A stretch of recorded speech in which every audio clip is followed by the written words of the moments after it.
Asian Development Bank expert identified the high potential towns of Myanmar to be included in the expansion plan of Greater Mekong Sub-region economic corridors. Since 1992, Greater Mekong Sub-region countries, namely Thailand, Myanmar, Laos, Cambodia, and Yunnan Province of China, have received support from the Asian Development Bank. It is the ongoing support of investment in transport corridors, which were the roads and railways. One of the development efforts is urban development in corridor towns. Since 1998, it has converted from transport corridors into economic corridors with the aim to increase competitiveness of these towns. The towns will have an impact role for trade and commerce and basis for export, processing zones, industrial zones, basic infrastructure, road infrastructure, and facilities for trade, commerce, and logistics. The investment will be between the bank and public sector to join hands with the support from governments to guide towards their specific needs.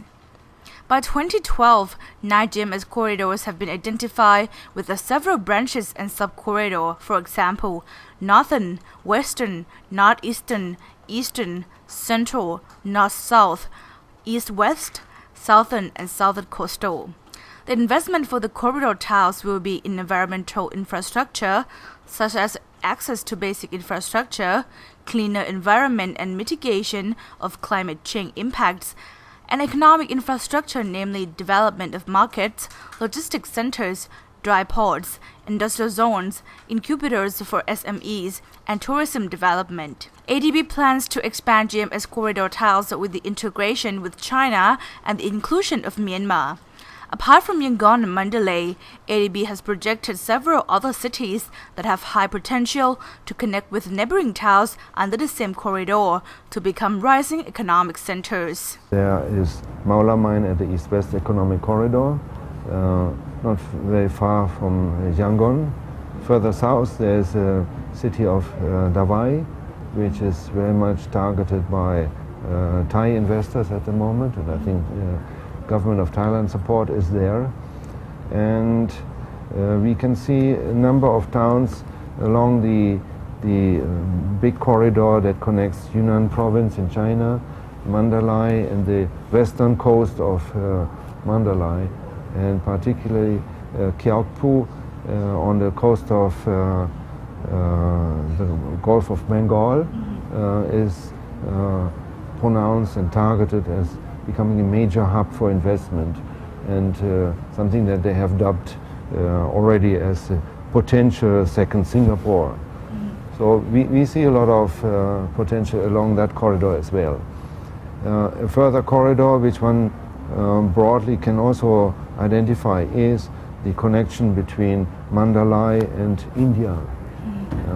As you know, Myanmar is a country where India and China and Southeast Asia are meeting. So India has already committed to assist Myanmar with some of the rail investments, so that this corridor will have a strong rail-based transport infrastructure. In assisting Myanmar for further growth, the bank has been discussing with the government in grant-based and loan-based. Myanmar has expressed interest in lending with ADB. The two parties currently have the plan for the next 4 years of cooperation. In the pipeline, there are 4 sectors.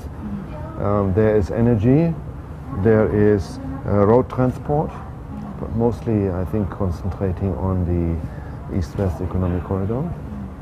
There is agriculture and natural resources, and there's urban development, mostly water and sanitation and corridor towns development. ADB noted that the projects that have been discussed today will start to have a real impact in the next 12 to 15 years. Yet the bank believes that Myanmar will be part of shift of the world's economic gravity, and GMS corridors are key elements to unlock the potentials of new markets. Onravitang Misang for Myanmar Focus Daily.